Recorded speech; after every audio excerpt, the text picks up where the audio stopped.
How would you like to make your first million? And we have Robert Stone joining us from Canada, and he's the CEO of MrTaxes.ca. So, Robert, this is right in your backyard because you're a finance guy. So, what are the 5 steps that you recommend entrepreneurs out there in order to make the first million? Welcome to Unstoppable Podcast with Harry Sardinas, inspiring conversations with influential millionaires, investors, thought leaders, entrepreneurs who are making a massive difference with their innovative products and services, and sharing the challenges and wisdom of how they sold their first million. I believe, Harry, thanks so much for having me on, first of all. And the 5 steps, the first step is always the hardest. We always say, because we work in finance, but we're also entrepreneurs, we're giving advice to other people all the time, but we don't always follow our own advice. The first step for anybody who wants to save tax, we believe, is starting your own business, a side hustle. The hardest part is taking the first step. Step number one is the first step. Make that leap of faith. Reach out to somebody like Harry, watch podcasts, go to courses, go to seminars. Everybody has a gift to give, but they're afraid to take that first step. Every entrepreneur had to take that first step. So I believe the first step to making your first 100,000, 100 million, billion, multiple billions is you don't start, it doesn't get anywhere. Then, what would be the next step? Well, I step love it. number The two, first step, do the first step. This is amazing. Yeah, make your decision I that you're love going it. to do I it. love it. And Yeah, then, second step, I kind of incorporated in my response is get educated on being an entrepreneur. Reach out to professionals. I'm not just an accountant, but there's business licensing, there's municipal. In the US, there's county, city, state, federal rules, regulations. If you're a professional, there's a lot more regulation. You could be a dentist working for another practice, but if you want to go out on your own, what is the licensing for a dental practice? How do you sign a lease? So step number two, I believe, is get educated. Get educated all around, not just on your profession, because you're the expert. You already know you can do what you do. Whether you're a landscaper, electrician, in the trades, professional, landscape engineer, doctor, dentist, get that education outside of your area of expertise. and then 3, 4, and 5. Well, number three, you hit me in a hard spot here this morning, Harry. It's 9 a.m. here in Western Canada, Oh, but I believe you fresh. I Just speak wake a up. little bit of French. Oh, What my I'm friend. saying is that you fresh. You just wake up. Oh, yes, fresh, but I thought you said French. Step number three is launch the business. Get it set up properly. Start with your first client. Get that first client under your belt. I watch a lot of podcasts, watch a lot of reels on Instagram business. I get the feeds from people that I admire.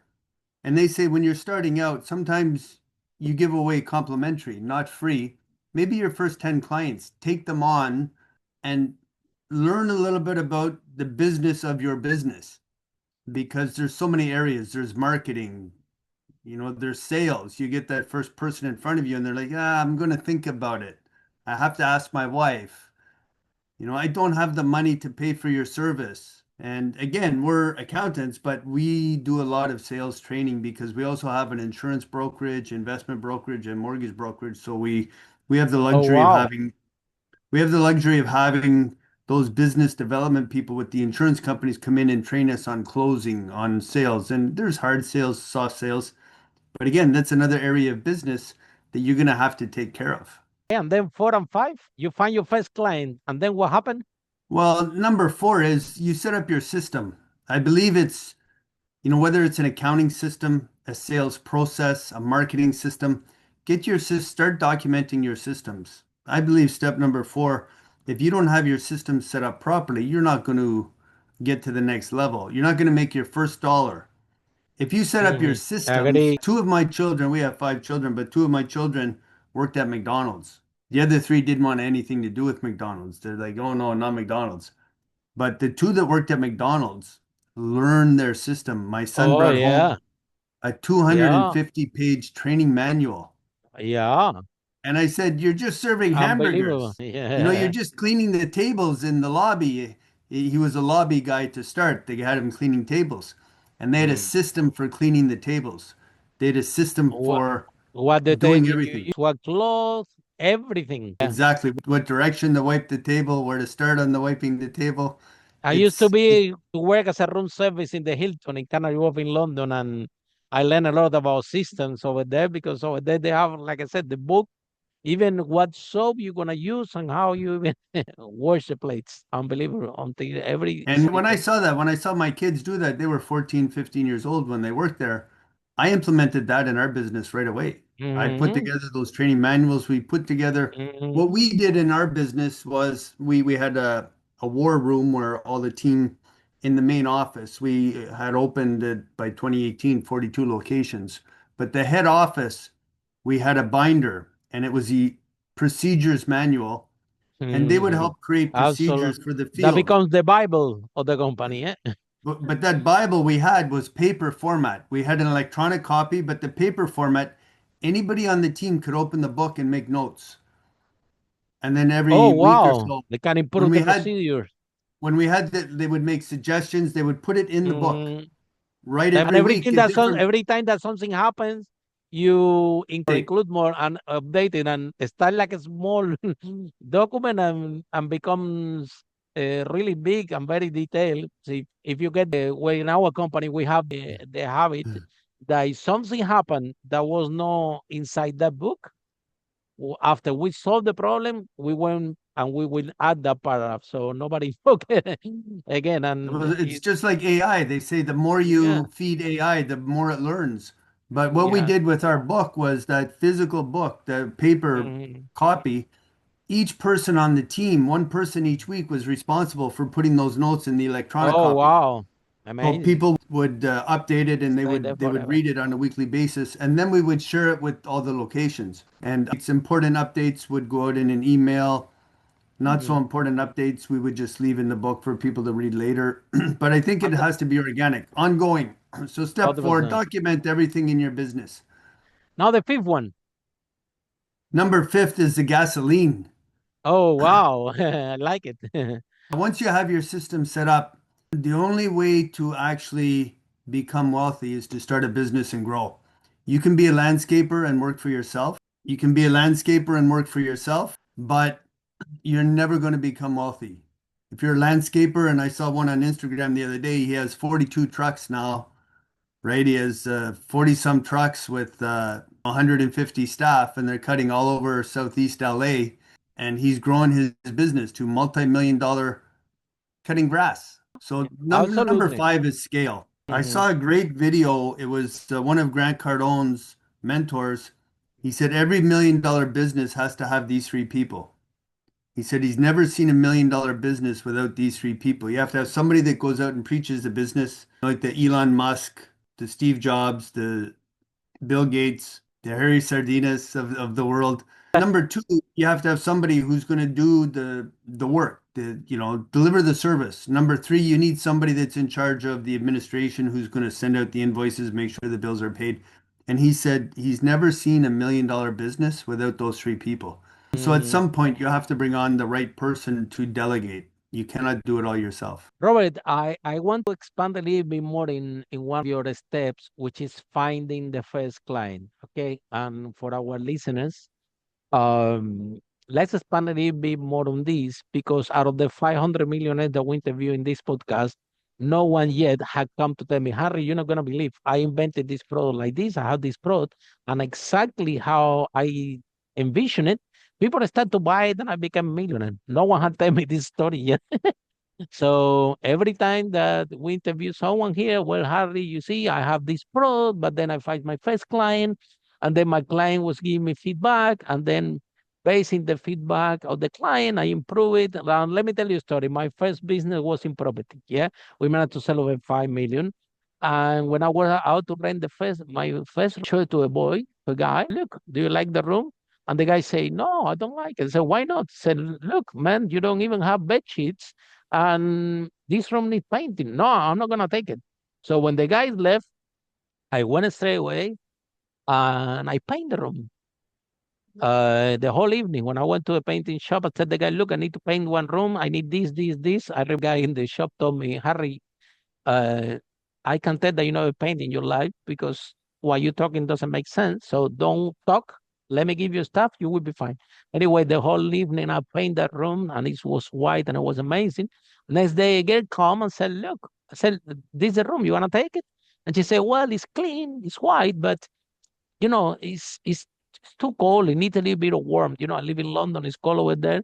So the girl left. I went to IKEA and I bought these sheets that they are pink, orange, and red. I'm thinking she wants warm. I'm gonna give her warm. You know, so put a colorful duvet, and then I bought a painting, a little bit black and white with a little bit of red. And in the way back, I passed for the Chinese store and I bought like a vase with a flower. I think I paid £1 for it. And then the next girl come and I said, look, this is the room. Do you want to take it? And the girl said, yes. And that was 16 years ago. And I never looked back in 16 years as an entrepreneur. So the point of the story, Robert, is that the product was not what I thought, how I envisioned it. The client was telling me, okay, if you do this, they will give me signs and you know, I was so desperate to rent the room because I needed the money that I was listening to this sign. And I think it's very wise this point that you touched, like, you know, finding the first client. You said, you know, don't give a complimentary. There's some people in this podcast that said charging at least $1. So you can say that they were your client. However, uh, these people will help to shape your product. So what message do you have for entrepreneurs, especially in the tech space? We see this a lot, like, you know, people have a product and they say, well, if the client doesn't buy like that, he need to find somebody else. This is my product. This is what I do. I don't care. Or we have a lot of stubborn entrepreneurs that they are so in love with the product. You know, when you are, especially when you are founder, first time, get so in love with the product, you think that is so good that it's gonna change the world, but is you not doing it for you. So tell us a little bit more about your experience finding the first client. What is message and what do you want to share with entrepreneurs? Good, the bad, and the ugly of this process. Grandma always had two choices for dinner: take it or leave it. This is our service. Some people, our main business income tax. So that's basic. Every country has tax preparers. They have high level accountants that work with international firms. They have storefront that deals with just individual taxpayers, maybe retirees or students, simple returns. How much service can you give to somebody filing a tax return? Do you offer tea? Do you offer cookies? Do you offer back massages? Do you offer, one night in the hotel? One of the things that we've done each It's very year difficult. It's make your business different. is very, Very tough. very, very tough, something different. During COVID 2020, most countries went online digital. And our government was similar to the US. We're very close related to the US. I know a lot of accountants in the US. Canada was similar. We adopted online forms and the government accepted them. Prior to that, they wanted wet signatures. So we first adopted. You have to be able to adopt very, very quickly. Another thing we've done to differentiate ourselves is we set our prices in the top 80% of all accounting firms, big firms, small firms. And people that come in for our smaller services say, well, it's a little bit expensive. But we actually make money off the other services, the financial services. So we bring people in on the tax side. But what we do in January is we send out an email every week to our database, 50,000 plus, is if you sign the Wow, that's a documents big early, database. if you sign the documents early and you pay in January, you get 40% off. But this week, Oh, wow. the email is going out on Friday. You have 3 days it's like Black Friday. You have 3 days to take us up on the 40% offer because in February it drops to 30%. And it goes from 40 to 30 to 20 to 10. So all our existing clients get 10% off no matter what. Even though our Mm-hmm. prices are made high in the invoice, it shows 100%. the discount. I learned that little tip from the first lawyers we went to see. This is 2002, so 24 years ago. Oh, It wow. was $300 an hour for the lawyer when we were setting up. And I went to have a consultation with them because we wanted to franchise, and There were two lawyers in the room, so it was $600 an hour. And it was a 2 hour meeting. Wow. So I got the invoice, it was Wow. $1,200. And I looked at it and I almost Wow. choked. I almost 2002, so 24, 25 years ago. And at the bottom, it had a massive discount. So it was a $1,200 invoice, but it had a Mm-hmm. $650 discount. Mm-hmm. So the actual bill was only $550, and I felt great. I felt $550 bill 24 years ago for a 2 hour. Absolutely. And we've done that ever since that meeting. Every one of our Mm-hmm. invoices has a discount. Mm-hmm. Let's break down that. I love it, Robert, and a big fan of the system. And the reason for this is the following. Number one, okay, people want a deal.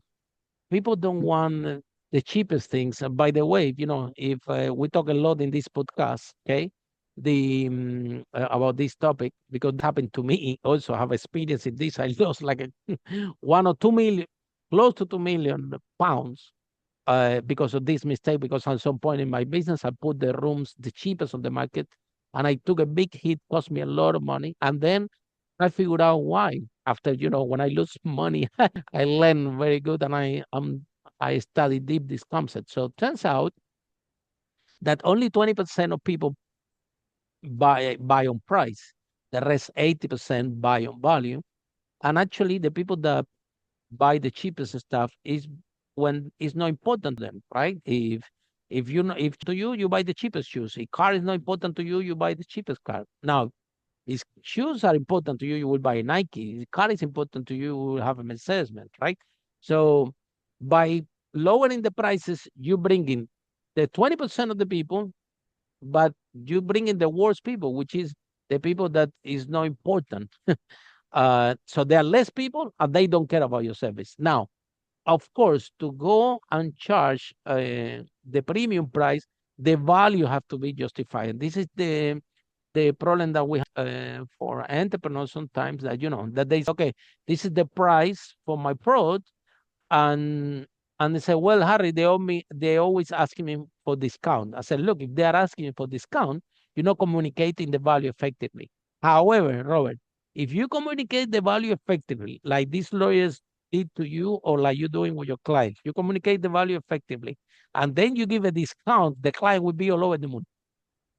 It will love you, right? Because people at the end of the day, they had the deal. You see, the other day I was in the store, and there was I was to Microsoft package, software, right, to put in the computer, and next to it, it was antivirus. Okay, and let's suppose that there were £100. I don't remember, and the antivirus was another £100. And they say, well, if you pay 120, you get the Microsoft thing and the antivirus with this. And I couldn't resist the deal. I didn't need an antivirus. I have antivirus ready in my computer. My IT director told me, why are you doing this, Harry? Because we have already all the antivirus in place. Why we don't need another antivirus? It will make the computer slow. I knew all that, and I knew that my IT director give me the headache. Still, Robert, I couldn't resist the deal. I couldn't resist, right? So people want value, and they have, and then when you give them value and you give them a deal, they love it. So, what tips do you have? Because that's the weakest point that we have. Or what do you recommend entrepreneurs that they should be doing with the business in order to communicate the value effectively, which is the weakest link? Of course, everybody, it sounds very nice. Okay, I'm gonna charge in the 80% top tier, but in order to charge 80% top tier, you need to know what you're doing. You need to know how to communicate your value. You need to have excellent customer service. You have to be professional. A lot of things go to this. So tell us what to our listeners in communicate the value effectively. I believe you have to be prepared for it. Think of those situations ahead of time. Think of maybe your situation after watching the podcast. They can listen to some of these scenarios, but just be prepared. I heard a landscaper once, he was giving a quote on a yard, and it was a fairly big yard, I think 8,000 square foot lot, front yard, backyard, average size in a small neighborhood. And the front and back was going to be $120 a week to come and cut the grass and trim and spray a couple times a year with the weed killer. And the client was asking for a deal. It's $120 a week. He says, well, I could cut the price in half, but then I'll just cut the front or the back. You decide. And Wow. the client laughed a little bit. And I was watching this. I was doing other work on the house. I used to work in the trades. This was my early 20s. And I thought, how brilliant. That was, 35, 40 years ago. And I still Mm. remember that. He said, well, we could just cut the front or the back. You decide. And I could give you a deal. So he stayed But with the value, yeah?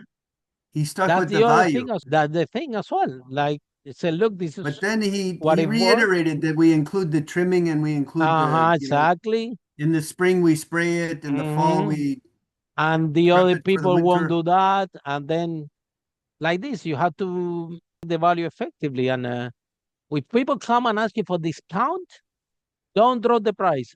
Maybe they can give you a call, Robert, or whatever, and don't drop the price.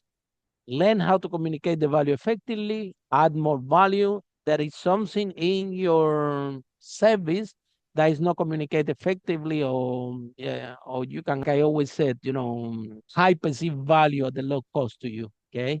And this is something Anchoring, that price anchoring. exactly. So, but don't drop the price. I did that, and I was so much. I ended up with the worst, with the lower tier of the clients, and they were paying less money. We're giving more problems. Those clients Overall, give you bad overall, reviews. yeah, They give yeah, you bad yeah. reviews. They Big complain. They always give the operation. cheaper price. It's not important. Your product is not important. Even sometimes I see supermarkets saying, "Okay, we have the cheapest food." Even that I'm saying, I'm like, "Wow, good. You are targeting this 20% of the population that food is not important." But I hope that's enough because I don't think you will buy the cheap food if food is not important to you. If food is important to you, you won't get the price. Bottom line, the price. People think that price drive behavior or purchasability. More you drop the price. However, if you have a deal, you communicate the value effectively, like you said. Okay, this is our price, but you know what? If you file in these 3 days of January, you will have a good deal. A completely different game, right? And then but another question, Robert, that I want to ask you regarding this podcast is there are two sides of the entrepreneur. One is making money, the other one is keeping the money. I'm glad that you're an accountant. Okay, so a lot of entrepreneurs come to you to use the taxes and other services. However, the fact that you're a good entrepreneur, that doesn't mean that you're a good investor. Uh, used to be the other way, if you're a good investor, no, used to be no. Is my opinion. The other way, if you're a good investor, you have a large chance to be a good entrepreneur. However, the fact that you are a good entrepreneur, that you have the ability to make money, have nothing to do with the ability that you have to keep money. So, and we have entrepreneurs that have been interviewed in this podcast that make millions, and they took all this money, they give it to finance company, whatever, and after 2 years, when they look, a lot of the zero were missing. So they start to learn gonna take to become a good investor. So tell us a little bit more because we don't want entrepreneurs, after they work hard for the money and everything that they lose it, they don't understand the investment side of it. So when do you think that entrepreneurs should be looking at, okay, because you get passionate about your business and you're making money and you think that all this, but COVID happen, happen, anything happen, and you can go out of business and in 2, 3 months you go to zero. So what message do you have for entrepreneurs that they don't know that there is a second part of the equation that if they don't start to master, to learn how to become a good investor, the all the work that they think is amazing, something can happen and they can go to zero very quickly. And then they have to start all over again. So what's your Making message? money and keeping money is two different things. Most Absolutely. most entrepreneurs, when they decide they're going to go out and do their own thing, I'll go back to landscaper. You're working for a landscaper because maybe you didn't go to college, university, and you want to just work physical. That's all you can do. But you work for a landscaper. You decide you're going to go on your own. You go to the boss and say, "Sorry, I'm leaving." You start making money. A lot of people forget that for every dollar you earn, that's not your dollar, not the whole dollar. Some of it goes to the government. Some of it goes to expenses. You have to pay for gas for the lawnmower. You didn't have to worry about that when you were working for the landscaper. He paid for the gas. But then there's a way, working with professionals where we help clients is squeezing as much juice out of the orange. So taking that dollar and putting some away for a rainy day, whether it's in an insurance policy or investing in new equipment, taking that dollar and cutting it up in several pieces and allocating it to different purposes. Everybody has a different goal. Some people have families, some people have children, some people are single. We sit down with every client and find out what they truly want to do. And we work on a plan, not just 1, 5, 10, but a lifetime plan because we work on the financial side as well. So we have to incorporate that. And when clients come on the tax side, they get all those complimentary meetings with us. When you talked about a dollar, we actually That's amazing. on the bottom right corner there's the dollar tax club. It's a dollar. It's our funnel. You can sign up for a dollar and get an hour consultation for a dollar. We get hundreds of signups every month. People come on, ask advice, but reach out. Most professionals, most lawyers, most business advisors, coaches, accountants will sit down with you. They'll have a half hour complimentary. Sit down with different accountants, sit down with different business coaches, sit down with different lawyers and get the advice because some work with your type of business, some don't. And get that advice for not just 1 year from now, but 5 or 10 years. Say, okay, I want to retire by the time I'm 55 and I'm 25 now. Can I do it? How can I do it? Can you help me with a plan to get there? Some accountants have no idea. Yeah. And then again, because they are entrepreneurs, they are no investors. So we're going the same thing. It's a skill like an entrepreneur. The more you practice, the better you become. And I open this conversation a lot in the podcast. Like, let's say if you have a business and the business is making money, the normal behavior that everybody out there do is, okay, the business making more money, it's making money, I reinvest in the business. The business making money, I reinvest in the business.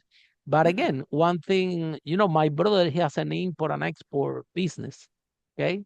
So he import furniture from Indonesia, I'm thinking to Spain. The other day he called me in Madrid. He have a big warehouse in Madrid. He told me, Harry, you're not gonna believe what happened. It was a fire 9 kilometers away from the warehouse. And I'm like, wow. And he told me what happened was that the wind brought that fire only 200 meters from the warehouse. What? And he said that the fire brigade, it was surrounding the whole area, so I couldn't even go access to the warehouse. My answer to him was to my brother. I said, look, you only need to be in business for this crazy thing happen to you. If you're not in business, but you are in business, the craziest things can happen. So COVID happen, anything can change our technology. So we always open the conversation here in the podcast. Okay, if you have a business and the business is making money, if you take part of this money and let's suppose you buy a property and after you pay the rent and the mortgage, after you rent out this property and after you pay the mortgage, the extra money, you can take the money and use it for marketing for your own business. Guess what happened? If one day you go out of business, still you have the assets, still you have the property giving you cash flow, right? So in order to mitigate the risk. So Robert, I'm glad that you have a lot of entrepreneurs and you can open this door because this is they don't need to know. They only know how to sell a product and make money, right? What they should know anything about investment. So you open the conversation with your clients and I'm very happy, right? Because again, we don't want we keep the money after they were already have for it and they open the business and they take that. So tell us a little bit more, Robert. Uh, what do you uh, recommend to entrepreneurs? What do you think that the major flow in that transition for entrepreneurs to become investors or to start to learn in the investment world? Okay. When do you think is the time that they should start learning, how they should start it, or no? Do you recommend them to grow the business, to sell it, to exit.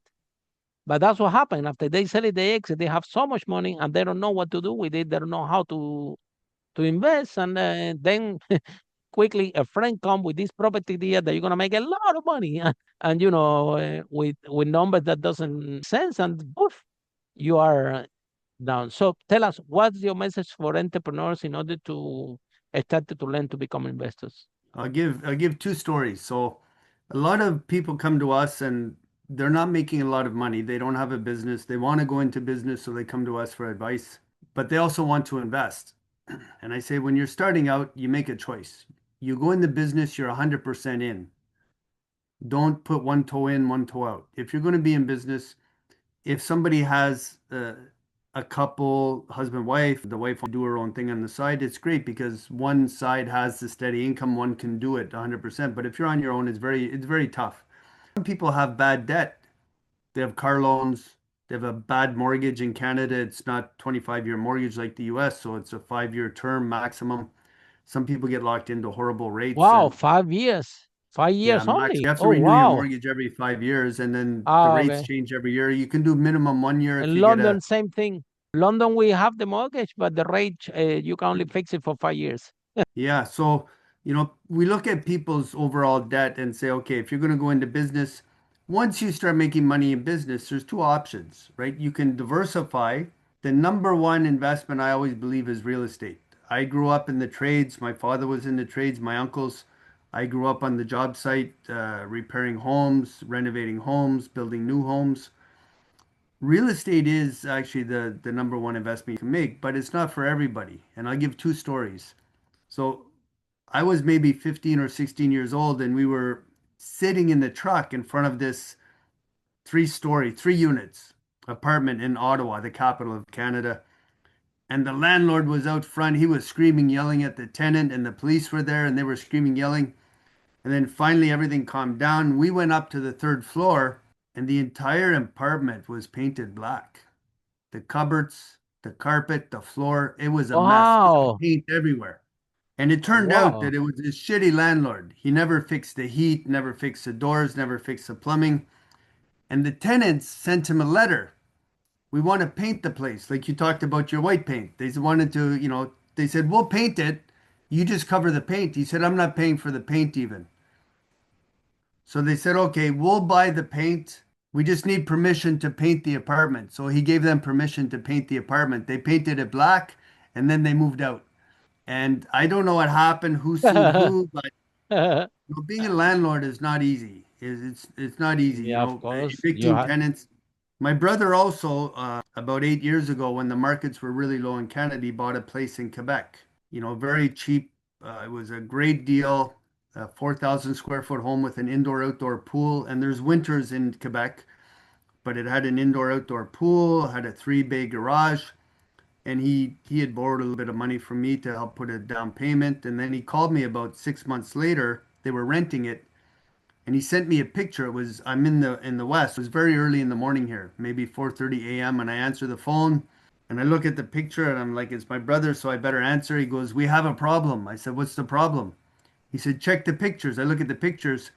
So the house was being rented by a bike gang, a motorcycle gang, and they trashed the house. Wow. And it took him another 6 months to get them out. So if you want to be Wow. a landlord, be careful. There's other places you can invest your money. You can, for example, Grant Cardone now has an investment firm where you can invest in real estate indirectly. You don't make as much money, but there's not as much risk. I make the analogy to buying a room on the ship.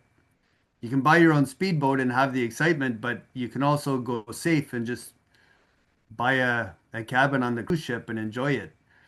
So investing is not easy. You have to reach out to professionals like Harry and others in the area, get opinions from everybody and figure out what's best for you and what fits your lifestyle. Robert, the let's talk about scaling up, because I remember when I was about to scale my company, I have like a little mess, and I'm thinking, well, if I scale this little mess, when I'm gonna scale is a big mess. And it happened to me also that I scaled too fast. I was acquiring, getting more houses and more houses very fast, and it was a cash flow gap that I didn't account before because how would I know? I was renting the houses, and then as soon as we got the tenants, I was looking for another one. And sometimes if I like two houses, I will take two at the same time. And there were times in this scaling up process that several times that I had to walk into the office with this poker face that oh my God, we only have 10 pounds in the bank account, and I had to say hello, good morning, and smile to everybody on the team. And thanks God there was a property and everybody paid rent. So next day someone would pay rent and money would flow again. But there were some days that because of the scaling so fast, uh, I experienced cash flow issues. So what can you tell us in terms of scaling up? This is one of your 5 steps. You have to have a really good handle on your finance. Have the right person on the team. We have the luxury because we're accountants, we understand finance, but here's the thing. The roofer's roof always leaks. The landscaper's lawn is the last one to get cut. Our taxes were the last ones to get filed the past couple of years. So last year we have 6 companies. We made sure all of our stuff was done first at the beginning of the year, same as this year. Our banks are all for last year for all the companies. Take care of your own finances and really have a good handle. There's not just cash flow that you have to worry about. You have to look at risk. What are the interest rates? Do you have big loans? Can the bank call your interest rate? Can, on the renewal on the lease, what are the terms on the lease? Does it jump 20%, 30%? If your lease is coming up. We were lucky we're in a 3-year term on our lease for our head office and it just renewed, but we had negotiated that all ahead of time. So we knew what the new rate was going to be, and we were able to prepare for that. So have a good handle on your finance, but not just the cash flow. Look at all the risk at each touch point as well, on all the different areas, on your lending loans, on your financing, on your mortgage, on your leases, on your your auto leases, on your anything you have. Your neck is on the hook. Be prepared for what could happen. But if someone is in love with our conversation and want to find out more about you, how people can find you, how this process work, how can you help your clients? Can you share a little bit more about this? Well, MrTaxes.ca is simple website. You can reach out on there, askmrtaxes.ca. Very easy to find our website. We give Canadian tax and investment, mortgage, and insurance advice. We have a national insurance brokerage, investment brokerage. We don't trade stock. We only deal with, in Canada, it's called mutual funds, so blocks of stocks. We do that so we can help our clients prepare for retirement. But if somebody's just looking for entrepreneur chat, reach out on LinkedIn. Very easy to find me. I'm always willing to chat about business. We can't give tax advice for the US or the UK, but general business advice, marketing, those types of things, CRMs, we're very proficient with our landing pages, with our marketing funnels. We have a good handle on all that, which, like any business, you have to have the sales, you have to have the marketing. Some of the finance advice might apply to other countries just generally, but feel free to reach out, especially if you're in Canada. We offer a complimentary 1 hour consultation with every dollar that gets paid through the Dollar Tax Club, dollartaxcare.com. And for every dollar that's donated, or for every dollar that somebody signs up, we donate $3 to the local food bank. The Oh, that's local food bank amazing. can triple that. They can turn that into $9 worth of food. My first Wow, that's accounting job was amazing. at the Vancouver Food Bank. I was there for 6 years, and we came up with that strategy Oh, because we wow. looked at our bulk power and discount with food, and we could buy for every dollar, we could buy $3 worth of food. So that's where that came from. Oh, last question, because we are a big fan of in this podcast about responsibility. What do you think about making money and do good at the same time? It's very easy to do both. The Is more it money you possible? make, it's very possible. The more you make, the more you can give. If you don't have anything, you can't give. They always say on the airplane, right? You put the oxygen mask on yourself first so you can help everyone else. And think of the amount of money a lot of people have animosity towards Bill Gates because of all the stuff he's doing, and Steve Jobs when he was alive, or Elon Musk, he wants to take over the world. But if you actually saw how much money they gave away, it's more than, some states in the US make in their GDP. Oh, wow. So the more you make, the more you're able to give or to help. Everybody has their charity of choice. For me, it's the food bank. They gave me my first opportunity for a Oh accounting yeah. position. So I And now, always give back. food bank help a lot of people, especially now the price of food is so expensive that Yeah, the people our that goal need there it at the the food most. bank was actually to put ourselves out of business. We wanted to succeed and close the doors so nobody would need food banks, but I don't believe that will ever happen. Yeah, yeah. Finally, with the food cost. So thank you so much, Robert. I'm glad you brought this up. This podcast, we are big fan, and we encourage all the entrepreneurs to do good and make money at the same time, because social responsibility is a part of something that we're very passionate about. So once again, thank you so much for joining, and for all of you following the broadcast. See you now in our next episode. How brave entrepreneurs like Robert break that wall and achieve the first million. Bye for now. Follow us for more interviews with world's most influential, audacious entrepreneurs that overcame challenges and adversity, providing you with the blueprint of how they sold their first million so you can grow your business exponentially.